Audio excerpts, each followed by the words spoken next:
Welcome back to another episode of the CRL Podcast. My name is Caleb Smith, driver of the 54 High Five Racing truck and ARCA car on Monday and Wednesday nights, joined by Jacob and Rob. This is your boy Jakob, driver of the number 19 truck and ARCA car for High Five Racing and owner of Grant Designs. This is your other boy, not Jacob, Ron Sherwoo. I occasionally show up for races, and when I do, the 93 truck is the number that I drive. And today we're joined by driver of the number 22 past CRL Truck Series Champion, Abbrom Ghoston. How you Hey, doing? what's up, buddy? I'm good. I'm good.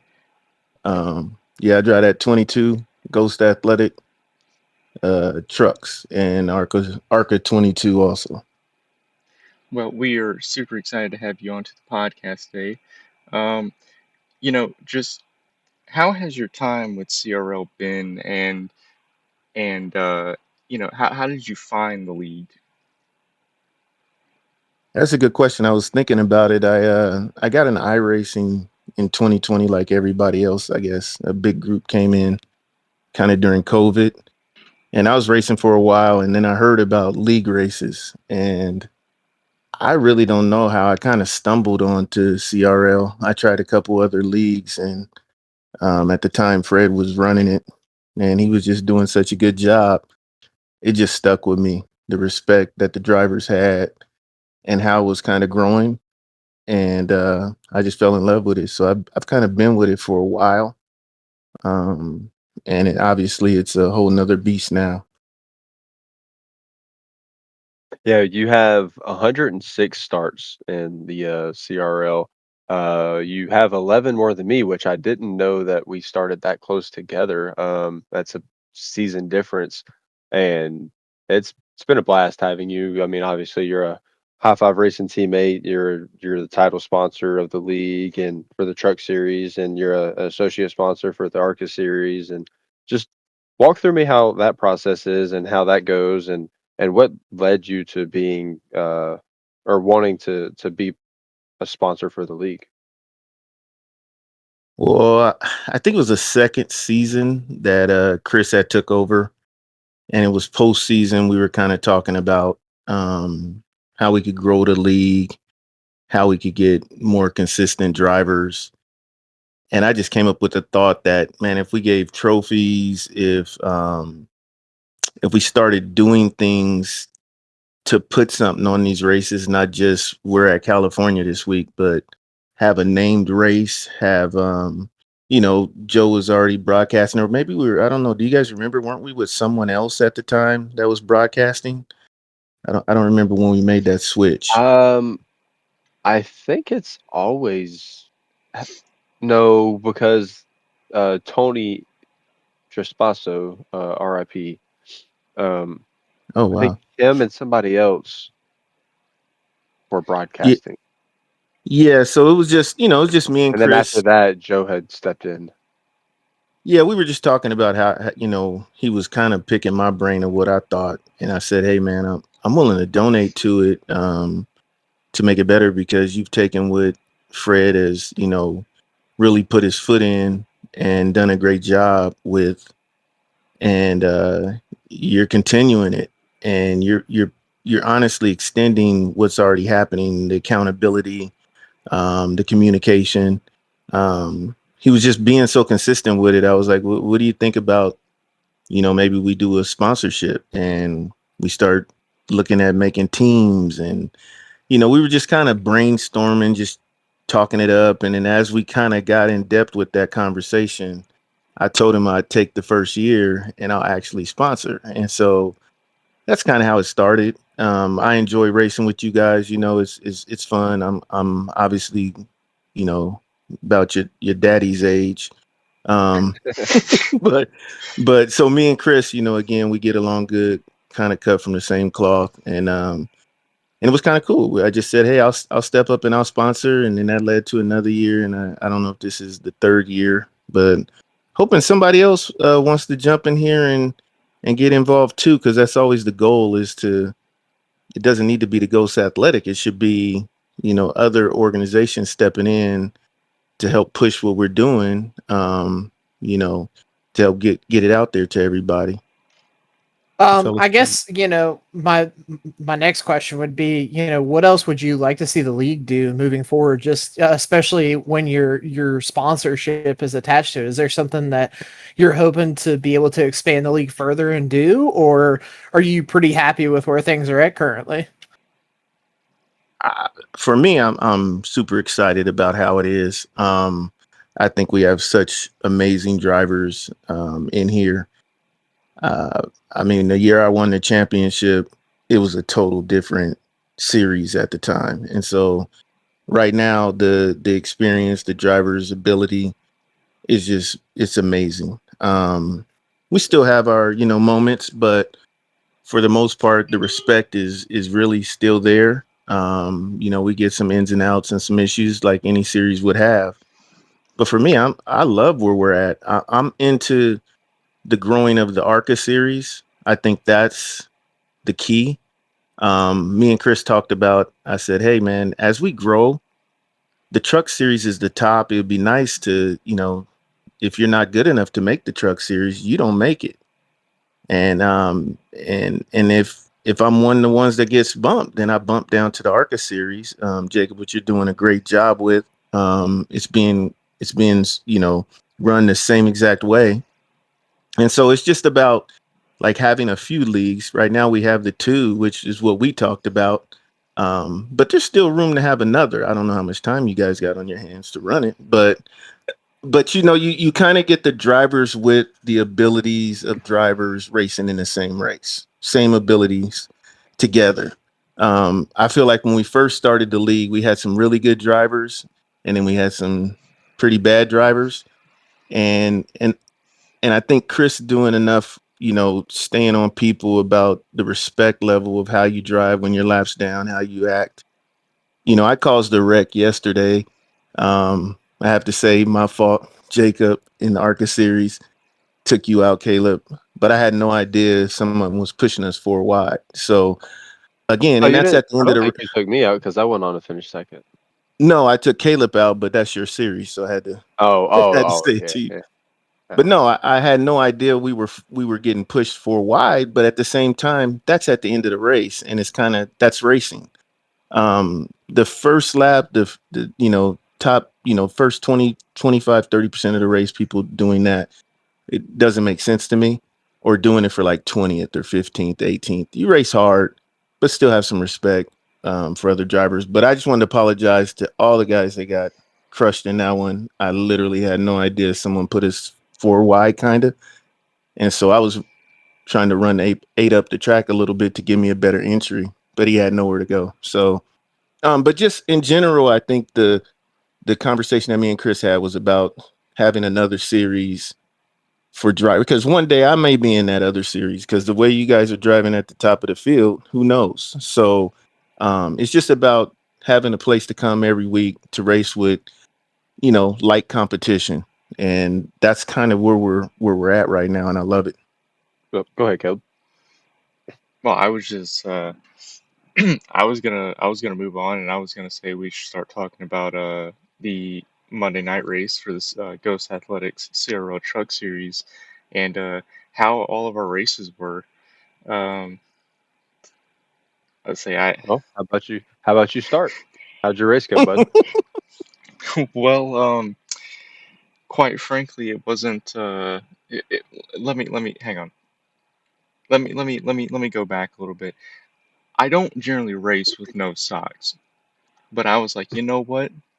I'm going to race with no socks tonight, which Feet finders. which which in the beginning was a really good idea because I had better grip on the pedals, and I was really getting it, and then at about 20 laps in, feet start sweating. You're like, okay, now they're slipping a little bit, um, but I had a risky strategy call, and about what 30 laps left in the race, me and you, Jacob, we pitted, and we were really aggressive coming onto pit road, and I hit the marks on pit road. We both did come back onto the racetrack, and the tire differential between fresh tires and old tires. I guess I underestimated what the slower tires were going to do, and I was catching this car in front. Went to go commit to the inside. When I went to go commit to the inside of the racetrack, trucks started to come down a little bit, and I overcorrected and lost it all by myself. I mean, it was no fault of the car in front. It was all me. Um, so I was kind of upset about that. Don't know where I finished, but it it sucks because like I had a top five truck. I feel like um, top five, top six or seven. So. I feel like it was going to be a good points day. It was going to really put me closer to the cutoff line. But now with two races left, I feel like I got to win. Um, so I don't know if that's going to happen. It'd be great if it did, but I doubt it. But yeah, how was everyone else's race? Um, I felt like I still have a target on my truck. I had to pit at least 3 or 4 different times just to fix 20 seconds of damage, 30 seconds of damage, 23 seconds of damage, and it's it's the little things that just add up over time, I guess, that cause the frustration that I have, especially with just this season alone. It just feels like there's a target. It feels like there's a bounty out there. It's what it feels like, that my truck is what gets you paid. Not really, but it's just what it feels like. Started off early. The inside lane was checking up, and poor old Joe Spinelli just ass packed me and gave me a lot of damage. Made my truck feel completely awful, and it was just really really loose. I caution it eventually came out, and I went down and got all my damage fixed, and then it just felt too tight. It felt like it was too low to the ground. It just did not drive right, and I was struggling the first half of the race. I really just didn't have the speed right around in the back and all the dirty air. I couldn't really drive forward. Everybody was pulling away from me, and then as the night went on, it's like just something switched with the track or the temperatures, or maybe I was just taking it too easy and felt like I was driving hard and actually wasn't. So I something clicked there, and then started driving to the front and passing people, and I had really good speed. And then, like you said, we had went down in pit, and I think we were good. Like, I think me and you would have, one of us was going to win the race, I think, if not both of us in the top three, because I think the strategy that we had was the right one. And unfortunately, you got caught up in some mess with a slower car, and um, caution came out. After that, it's pretty much just a dogfight to stay up front. Cautions breed cautions, and there at the end, it was a crazy finish. There was a lot going on. There was a lot of really close driving. It was fairly clean up front in the top seven, at least top 10. But still came out with a sixth place finish, and can't be too mad about it. I gained a lot of points. I'm like 22nd in points now, so I just need to gain 2 more spots and get a win, and I can make the playoffs. And Ghost, how was your race? So I mean, that race was interesting to say the least. If I'm not mistaken, I started on the pole, and I don't know. I felt like I was too fast, too early, and so I did this before at Charlotte, where I went out there the last time, and I had a good lead, and you guys just sucked me up, and so I was trying something different. So I really didn't go hard at all, and I just kind of slowly dropped back, and I was waiting on that good long run, and it started to come back to me, and kind of like what Jacob said, I felt like the race took a change. Like, I don't know if it was about halfway through the race or so, somewhere in there, it just felt different, and and I felt good, and started bringing it back. I don't know if I got back up to like sixth or seventh, and I went on pit road and spun it out. So I ruined my own race. and because I spun out on pit road, didn't I got a little front end damage that kind of messed with me. But when I straightened it back out, I got taken out again. So I did a double spinner on pit road. First Mm. one on me, second one kind of just a racing incident. It is what it is. But that put me back in like 26th or something like that. And I was just trying to make up positions from that point on. I don't know where I finished, like 11, 13, something, somewhere in there. So not really a bad day. It was great that I had the speed. It was kind of like I was the opposite of Jacob. He didn't have the one lap speed. He had the endurance. I didn't have that. I was kind of afraid that I was going to wear my stuff out. So I was just trying to take it easy. I was kind of actually hoping for a late race caution before I got my damage because the truck just felt so good for like 7, 8 laps. I could just lean on it. So I've got to figure out on Charlotte what's going on right now. I have a lot of speed early, and I have to figure out a way to balance that. Which before that, this last truck update, I was the exact opposite. I didn't have the front end speed, but on a long run, I'd come back and just get everybody. So it's just balancing and learning, getting better at what you do, watching what other guys are doing. But overall, I thought it was a good race. Yeah, I mean, I'll say from a viewer's perspective, myself, I missed another week this week due to softball. So I'm officially out of it for this season, which I was going into it. I was hoping to finish top 20 in points just for a moral victory, but I think I'm going to miss this coming week as well. So I'm purely here as a viewer the rest of the year. I mean, I'll be racing, but I get to kind of enjoy these guys racing for points without the pressure and, just kind of sitting back and watching everybody do their thing. So I think I'm looking forward to that perspective and seeing things differently. So just for a quick recap, this week we had 135 laps at Charlotte. Looks like we had 10 different leaders, 17 lead changes, and 8 cautions. I tried to tune in throughout the race as much as I could. And I want to give a special shout out to Eric Anderson. Eric, I think, had one of the best races that I think I've seen him have since I personally joined CRL. Led 50 laps, finished seventh, started in second place. He was fast all night. So, special shout out to him. It's as usual. You had Ross and Parker up there fighting. Lane ended up winning. I will say, obviously, I tuned in at first watching for my SMB guys, watching them, and God, I was getting nervous watching them in traffic. It looked like Josh had gotten tight in front of Dyer one time. Like, oh, don't run over each other, guys. Um, so it was cool to watch everybody battle that traffic. I know how stressful it is being in traffic, but getting to watch it on the broadcast is so much fun.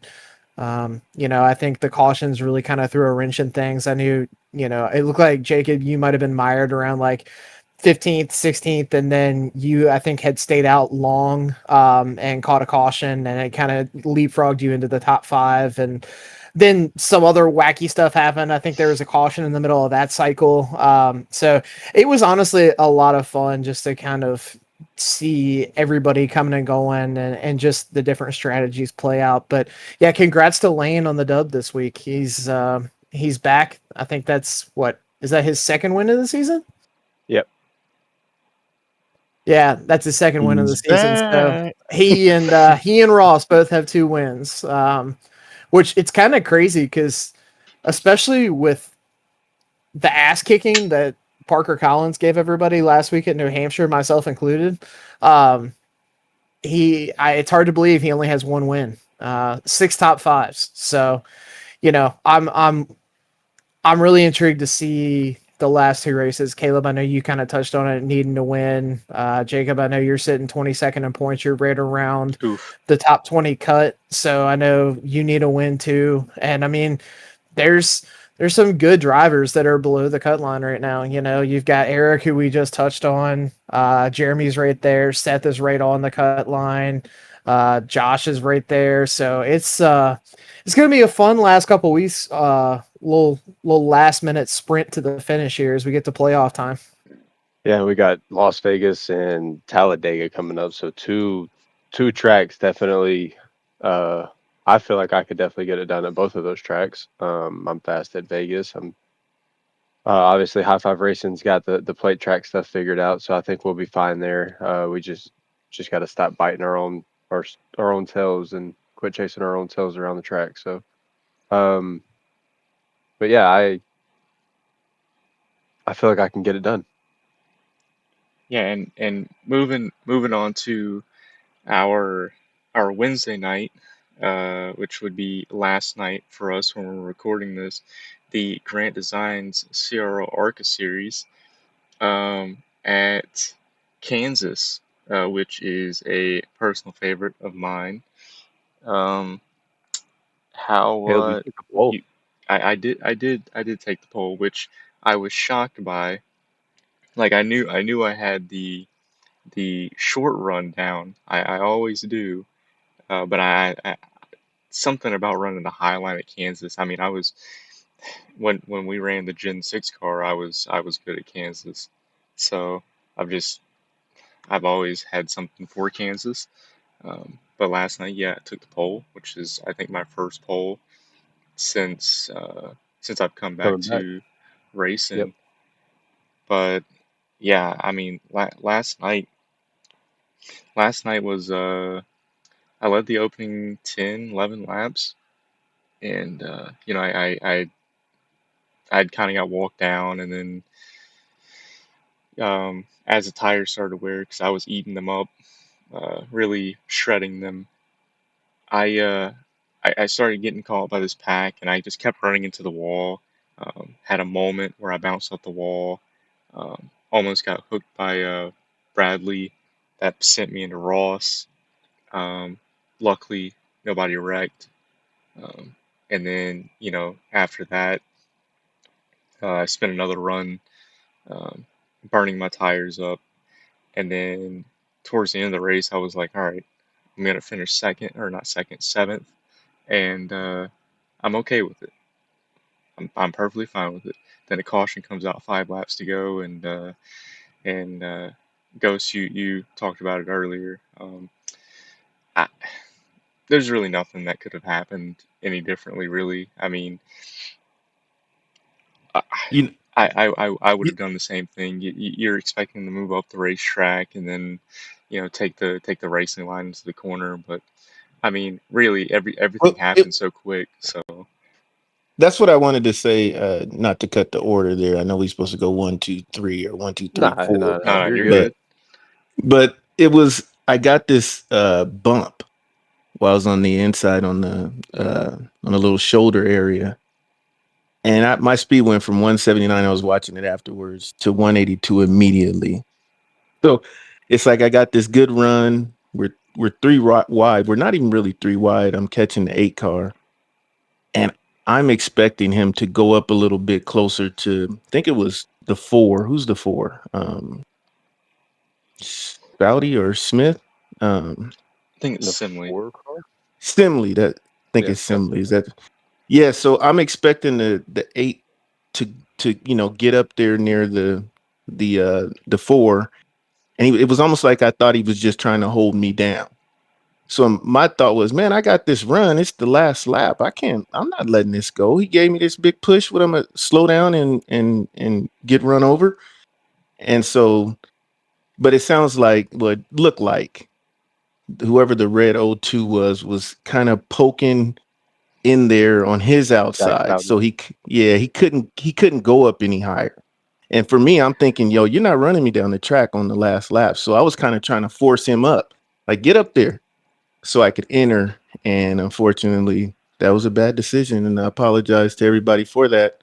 Um, had no idea that, we weren't really 4 wide, but it was one of those things where because of the runs and the way everything was going, we technically were 4 wide. So It was definitely one of those racing deal things. Yeah, well, Jacob, you kind of had a run for it at the end. How was your race?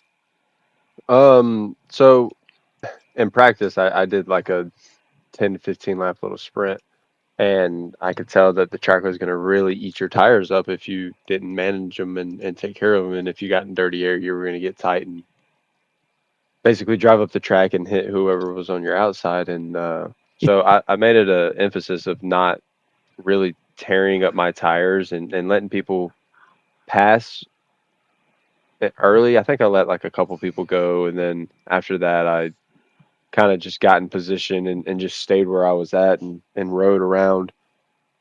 And then we had a really nice green flag run. We had some great pit stops there, and had stayed out like 4 or 5 laps longer than everybody else. And Mike Kelly had caught Austin Coop, who was pretty much leading the entire race. Mike Kelly had caught him, and him and Austin were battling each other, and Austin wasn't letting Mike pass him. Sorry. No, you're Um, good.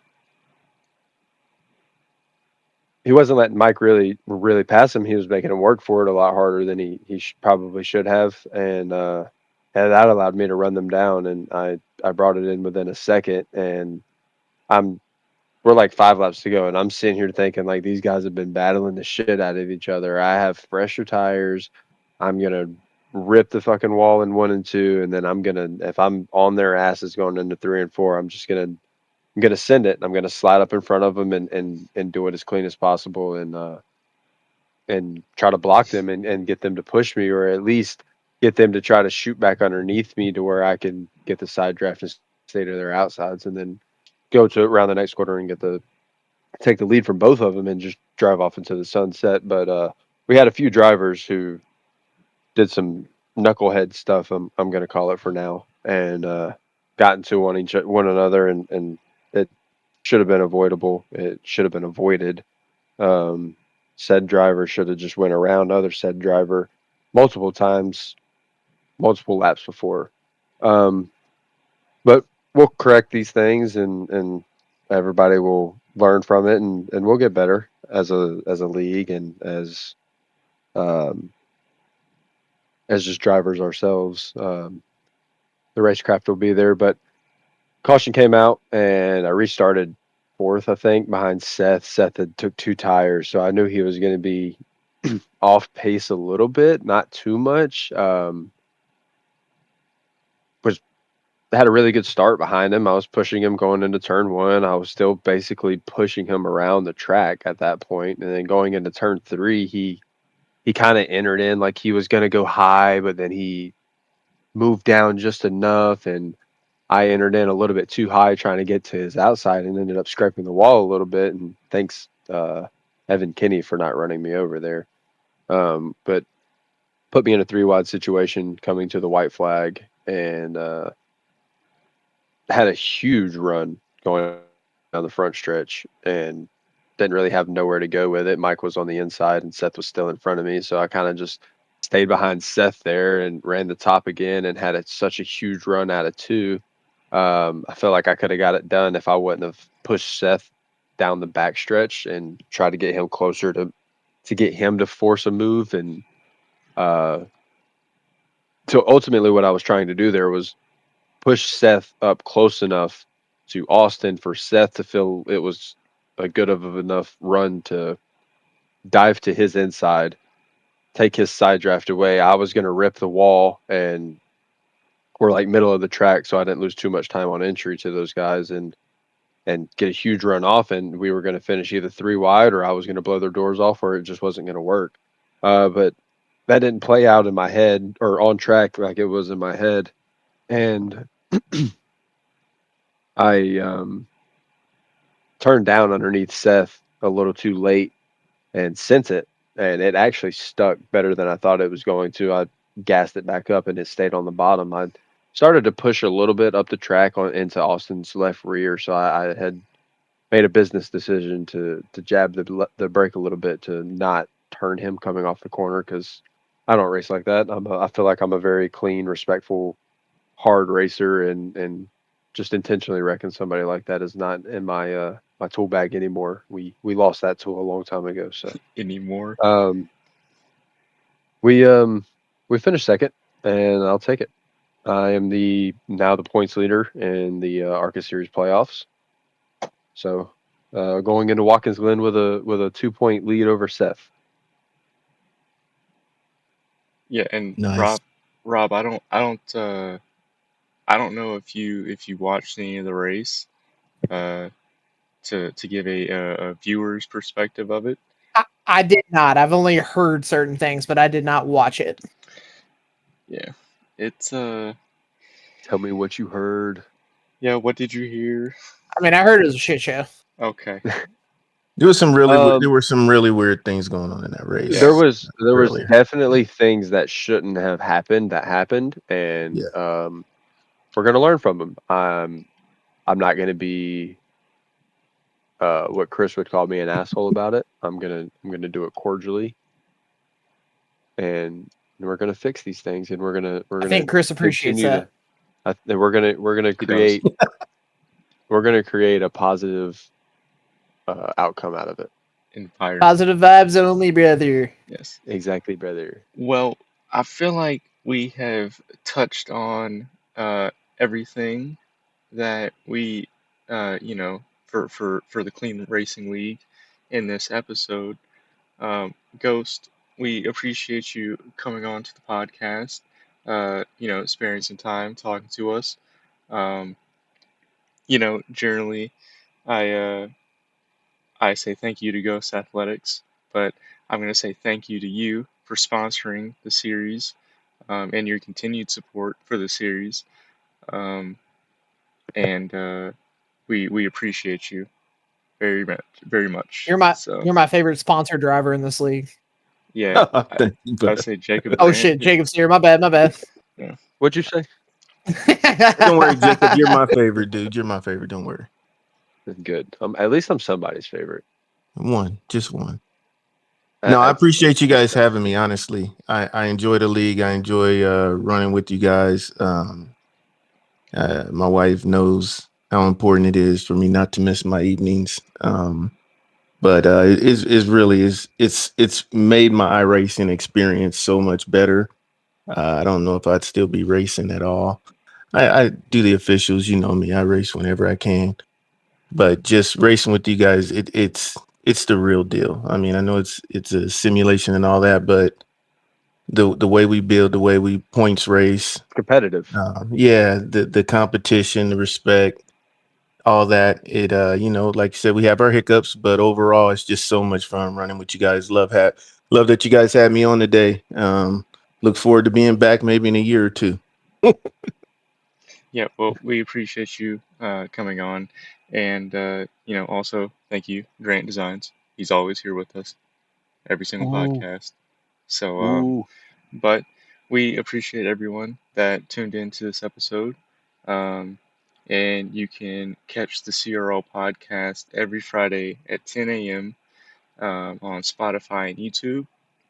And you can also catch the CRL Truck Series presented by Ghost Athletics on OSRN at 8:30 on Monday nights.